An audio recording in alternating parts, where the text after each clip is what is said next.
ৰূপহীহাটৰ কাছখাইটিত গাঁওৰক্ষী বাহিনীৰ ব্যতিক্ৰমী পদক্ষেপ। এটা চোৰক আলয়াথানি কৰি এসাঁজ খুৱাই বুৱাই আৰক্ষীক গতাই দিয়ে কাছখাইটি গাঁওৰক্ষী বাহিনীয়ে। ওৰেনিশা পহৰা দিয়াৰ পাছত আটক কৰে এটা গভাইত চোৰক। যোৱা কিছুদিন ধৰি ৰূপহীহাটৰ প্ৰান্তে প্ৰান্তে চোৰৰ অতিষ্ঠত গঞা ৰাইজ। আজি পুৱাই গাঁওৰক্ষী বাহিনীয়ে আটক কৰে এটা চোৰক।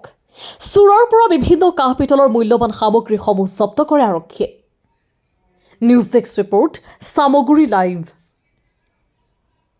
হয়, আপোনালোকে ইতিমধ্যে গম পাইছে যে গাঁও অঞ্চলত চোৰৰ যি উপদ্ৰৱ আৰু সেই উপদ্ৰৱ নিৰ্মূল কৰিবৰ কাৰণে প্ৰতিখন গাঁওৰক্ষীৰ দৰে আমাৰ কাছখাইটি গাঁওৰক্ষী বাহিনীয়েও গোটেই ৰাতি পহৰা দিয়ে। পহৰা দি মানে চোৰ যাতে নহয় তাৰ কাৰণে মানে তেওঁলোকে চেষ্টা কৰে।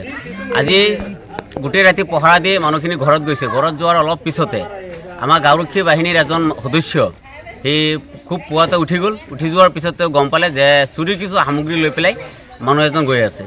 তাৰপিছত তেওঁ গোটেই গাঁওৰক্ষী বাহিনীক ফোনাফোনি কৰিলে আৰু এই মানুহজনক ৰখাই দিলে। ৰখোৱাৰ পিছতে আমি গোটেইখিনি মানুহ আহিলোঁ। আহি পেলাই চালোঁ যে হয় চুৰিৰ কিছু সামগ্ৰী তেওঁৰ লগত, আৰু সোধপোছ কৰাত তেওঁ নিজেই স্বীকাৰ কৰিছে যে কিছু বস্তু তেওঁ চুৰি কৰি আনিছে এইখিনি।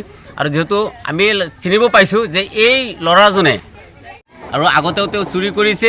কিছুদিন আগত আমাৰ লগৰ গাঁৱৰ পৰা তেওঁ কিছু পইচা আৰু চাইকেল চুৰ কৰিছে। কৰাৰ পিছতে তেওঁক জেল হাজত পুলিচৰ হাতত দিয়া হৈছে, জেল হাজতলৈ প্ৰেৰণ কৰিছে।